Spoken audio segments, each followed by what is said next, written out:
Shalom dan salam sehat untuk kita sekalian. Kembali lagi kita dalam pembelajaran pendidikan agama Katolik dan budi pekerti. Kembali lagi kita akan belajar tentang masih bab 4, itu dialog antar umat beragama. Tapi tema pokok kali ini yang mau kita bahas yakni tentang membangun persaudaraan sejati melalui kerjasama antar umat beragama dan kepercayaan lain. Kompetensi dasar yang mau kita capai kali ini yakni yang pertama, memahami makna dialog serta bekerja sama dengan umat beragama yang lain. Yang kedua, berdialog serta bekerja sama dengan umat beragama lain. Tujuan pembelajaran kita kali ini, kita akan dibimbing atau kita mampu untuk sungguh memahami dan menghayati makna dan hakikat persaudaraan sejati melalui kerjasama yang baik dengan umat beragama lain di seluruh aspek kehidupan untuk menciptakan perdamaian dan kesejahteraan bersama. Baik, untuk memulai pembelajaran kita ini, kita awali dengan doa pembukaan. Marilah kita berdoa dalam nama Bapa dan Putra dan Roh Kudus. Amin. Allah Bapa yang Maha Baik, kami bersyukur padamu atas segala penyertaan-Mu kepada kami hingga pada saat ini kami dapat mempersiapkan diri kami. Kami dapat mengikuti pelajaran kami. Semoga ya Tuhan, Engkau senantiasa menyertai kami sehingga pada pembelajaran kali ini kami sungguh-sungguh dapat mengikuti pelajaran ini dengan baik seturut kehendak. Bantulah kami agar kami mampu membangun persaudaraan sejati dengan umat beragama lain demi Kristus Tuhan kami. Amin. Dalam nama Bapa dan Putra dan Roh Kudus. Amin. Langsung saja kita mulai pembelajaran kita. Kehidupan rukun dan damai antar pemeluk agama menjadi dambaan seluruh masyarakat. Namun kehidupan rukun dan damai tersebut belum dapat dinikmati sepenuhnya karena masih ada konflik yang bernuansa agama untuk kepentingan tertentu, misalnya demi kekuasaan. Selain itu, orang kurang mendalami agamanya sehingga mudah diadu domba. Lalu, masalah-masalah dalam kehidupan beragama, apa itu? Apa masalah-masalah yang ada dalam kehidupan beragama? Yang pertama itu berbagai fakta kerusuhan antar pemeluk agama. Ya, ada itu kerusuhan di Irlandia Utara, misalnya terjadi kerusuhan dan perang antara umat Katolik dengan umat Protestan.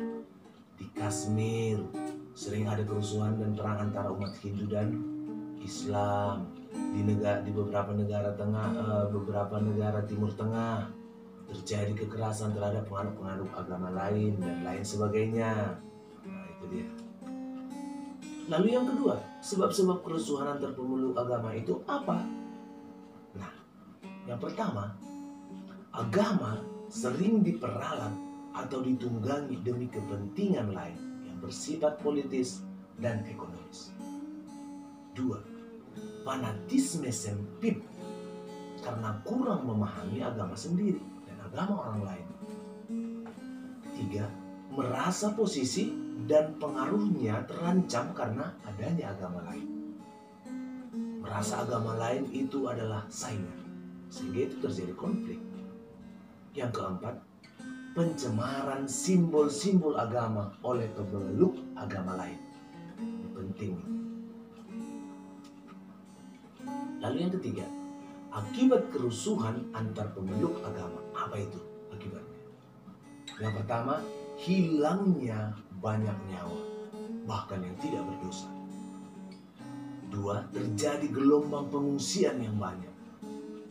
Hancurnya sarana-sarana ibadat, ini yang ketiga tadi. Hancurnya sarana-sarana ibadat serta rumah-rumah penduduk. Keempat, trauma yang berkepanjangan bagi yang telah mengalaminya. Yang kelima, kegiatan baik ekonomi, pendidikan, maupun keagamaan itu menjadi terganggu. Baik, yang selanjutnya, masalah-masalah mendasar dalam kehidupan beragama. Apa itu? Berdasarkan masalah-masalah yang ditemukan tadi di atas, maka dapat dilihat 3 masalah pokok yang kiranya menjadi sumber permasalahan agama sekarang ini. Yang pertama, fanatisme. Kedua, takhayul. Dan yang ketiga, fatalisme. Baik, yang pertama kita bahas satu persatu, ya. Kita bahas satu persatu. Itu yang pertama, fanatisme. Fanatisme adalah sikap yang hanya menonjolkan agamanya sendiri dengan kecenderungan menghina atau menjatuhkan agama lain. Sebab-sebab dari fanatisme adalah tidak adanya keyakinan yang tenang, tidak adanya keyakinan yang dewasa, dan tidak adanya keyakinan yang terbuka di antara manusia. Fanatisme adalah sikap mental yang paling berbahaya, karena sikap ini cenderung mencurigai hasil-hasil ilmu pengetahuan. Yang kedua, tahyul. Pertama tadi fanatisme, kedua tahyul. Tahyul adalah kepercayaan yang terlalu besar akan benda atau perayaan tertentu. Dan ini biasanya ada di agama primitif. Dan kemudian tahyul itu seringkali terjadi di tempat-tempat tertentu dianggap keramat atau angker. Takhayul akan merugikan sesama manusia. Karena apa? Takhayul merusak iman yang sejati, menutup diri terhadap ilmu pengetahuan, dan seringkali ini memboroskan. Di Indonesia tentunya takhayul masih cukup kuat, sehingga ini mampu membelenggu jiwa dalam ketakutan. Lalu yang ketiga, fatalisme. Dari asal katanya juga sudah kita fatal. Artinya sesuatu yang sangat fatal. Fatalisme adalah sikap mudah menyerah pada nasib. Sikap ini mengakibatkan manusia kurang berusaha dan menentang sengsara. Tidak suka sengsara.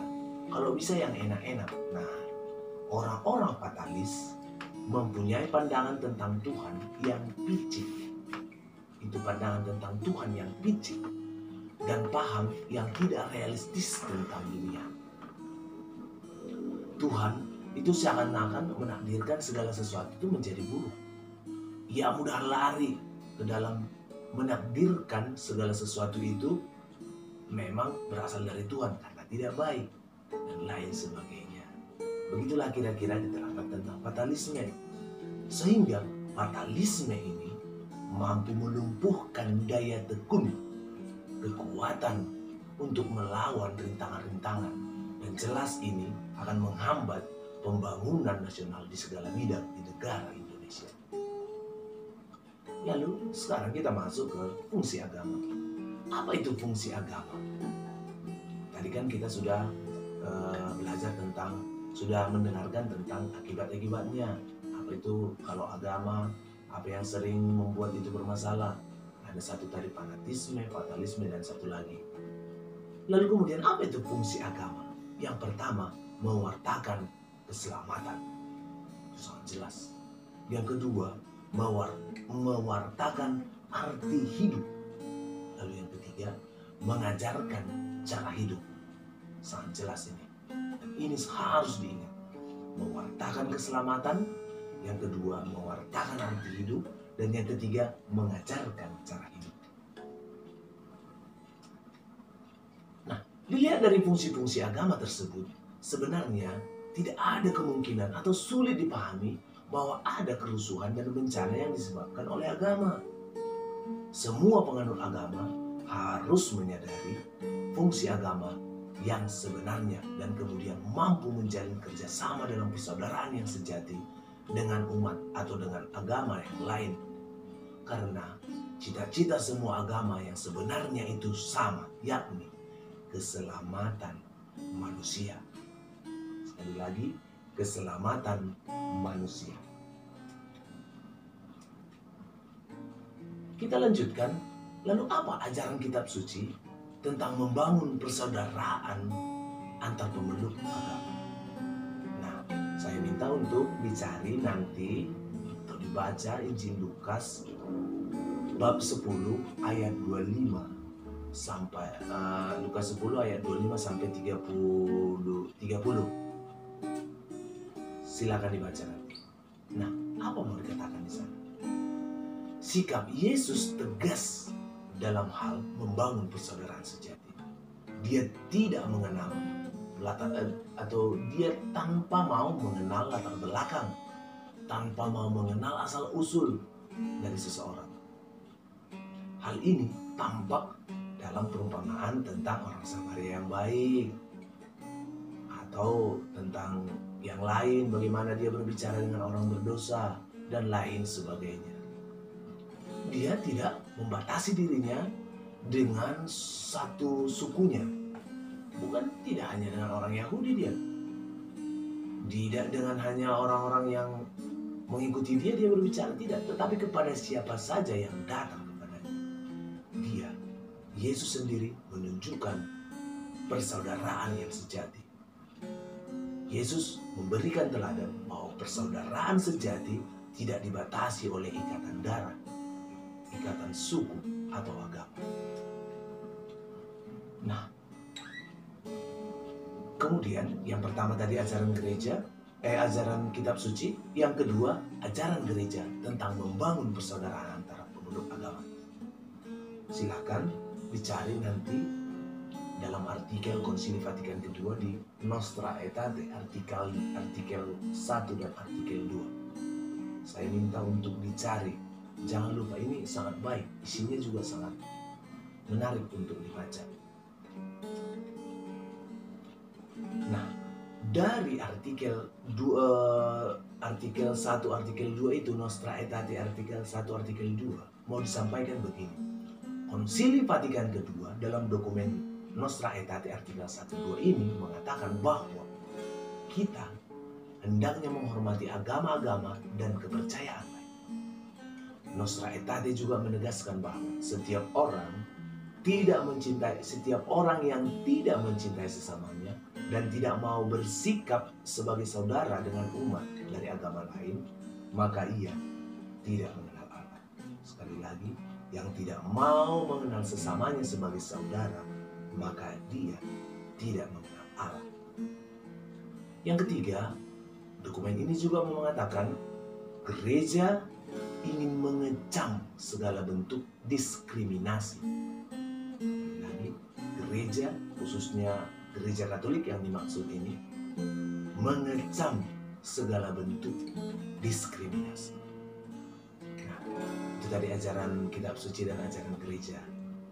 Lalu kemudian usaha-usaha konkret untuk membangun persaudaraan sejati antara pemeluk agama dan kepercayaan lain. Apa saja yang bisa dilakukan? Usaha-usaha apa saja? Dewasa ini, dialog agama-agama terasa amat kuat pengaruhnya. Karena telah mewarnai gereja universal, gereja secara menyeluruh. Lalu, usaha apa saja yang bisa dilakukan? Yang pertama itu, dialog kehidupan. Apa itu dialog kehidupan? Dialog kehidupan diperuntukkan bagi semua orang dan sekaligus merupakan level dialog yang paling mendasar. Dialog kehidupan. Sebab ciri kehidupan bersama sehari-hari dalam masyarakat majemuk yang paling umum dan mendasar ialah ciri dialogis. Kita sering hidup bersama dengan umat beragama lain dalam satu lingkungan atau daerah tertentu. Dalam hidup bersama itu, kita tentu berusaha untuk membantu satu sama lain. Nah, lalu yang kedua itu dialog karya. Ini usaha yang perlu dilakukan ya, agar terjalin persaudaraan yang sejati itu, agar tercipta persaudaraan yang sejati. Yang pertama dialog kehidupan, yang kedua dialog karya. Apa itu? Adalah kerjasama yang lebih intens dan mendalam dengan para pengikut agama-agama lain. Kerjasama yang intens, kerjasama yang lebih melekat, lebih mengikat satu dengan yang lain. Ya, contohnya barangkali pemuda-pemuda dari satu agama dengan pemuda-pemuda agama yang lain duduk bersama, bercerita bersama untuk membahas misalnya bagaimana kita nanti bekerja sama untuk membersihkan kampung kita. Atau kalau ada satu gereja yang mau dibangun, bisa dibantu oleh umat dari gereja lain atau bahkan dari pemuda-pemuda di salah satu masjid misalnya. Nah, demikian dialog karya.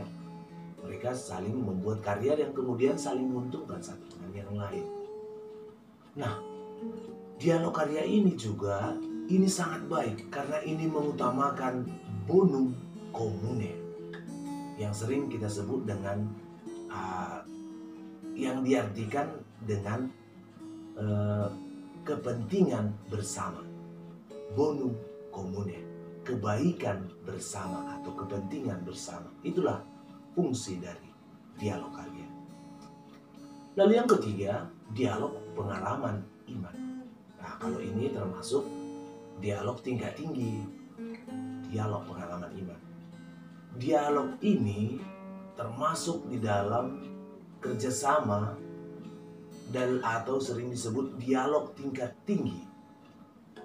Dan dialog ini sangat penting karena mampu saling memperkaya dan memajukan penghayatan nilai-nilai tertinggi dan cita-cita rohani masing-masing dari agama-agama itu. Lalu yang kedua, dalam hidup beriman, dialog pengalaman ini tentunya ini mampu saling memperkaya walaupun berbeda agama.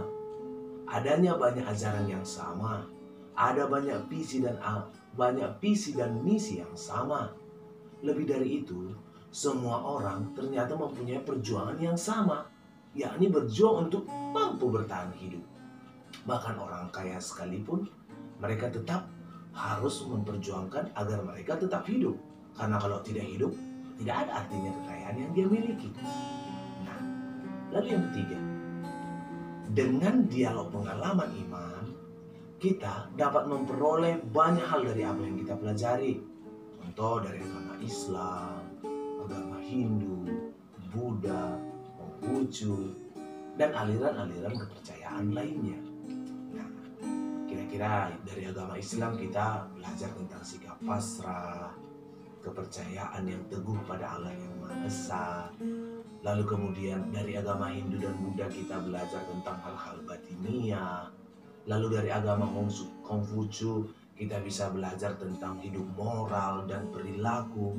Lalu dari aliran-aliran kepercayaan dan agama asli, kita itu bisa belajar tentang keharmonisan, paham mereka tentang keharmonisan seluruh kosmos.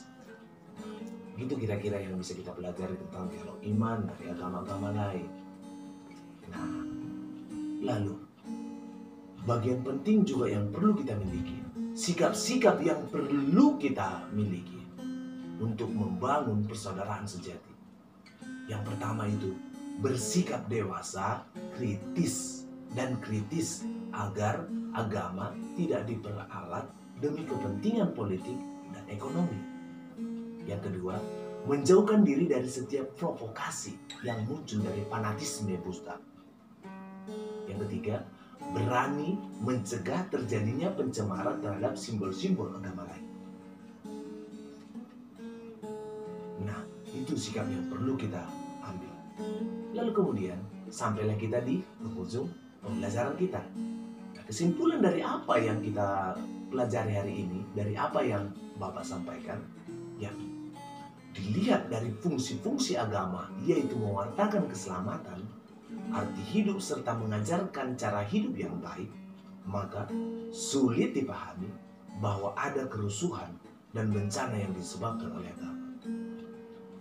Semua penganut agama harus menyadari bahwa fungsi agama yang sebenarnya dan berusaha untuk menjalin kerjasama dalam persaudaraan yang sejati, karena cita-cita semua agama yang sebenarnya itu sama, yakni keselamatan manusia. Nah, dalam kitab suci, masih bagian dari kesimpulan dari pelajaran kita, dalam kitab suci kita dapat menyaksikan bahwa semasa hidupnya Yesus senantiasa menyapa dan bersahabat dengan siapa saja, seperti percakapan dengan wanita Samaria, menolong seorang hamba perwira Romawi, dan lain sebagainya. Juga dalam Konsili Vatikan kedua, khususnya dokumen Nostra Aetate, ini tidak ada akhiran S-nya, Nostra Aetate, artikel 1 dan 2, mengatakan bahwa kita hendaknya menghormati dan bersatu dalam persaudaraan yang sejati demi keselamatan manusia dan bumi. Demikian pembelajaran kita hari ini, semoga berguna dan kiranya tidak hanya tinggal sebagai pelajaran, tetapi kita juga mampu nantinya mempraktekkan dalam kehidupan kita sehari-hari. Untuk itu, kita tutup pembelajaran kita dengan doa penutup. Dalam nama Bapa dan Putra dan Roh Kudus. Amin. Allah Bapa yang Maha Kuasa, kami bersyukur padamu atas penyertaan-Mu pada kami sehingga kami dapat menyelesaikan pelajaran kami hari ini. Semoga apa yang kami dengarkan dapat kami resapkan dan dapat kami lakukan di dalam kehidupan kami sehari-hari, secara khusus dimanapun kami berada di tempat tinggal kami ya Tuhan. Bantulah kami agar senantiasa mampu memperjuangkan dialog dan kerjasama antar umat beragama, agar kiranya kerukunan di negara kami, secara khusus di tempat kami tinggal, juga senantiasa terbina satu dengan yang lain. Kami puji dan kami muliakan nama-Mu ya Tuhan dengan perantaraan Kristus Tuhan kami. Amin. Dalam nama Bapa dan Putra dan Roh Kudus. Amin. Shalom dan salam sehat untuk kita sekalian.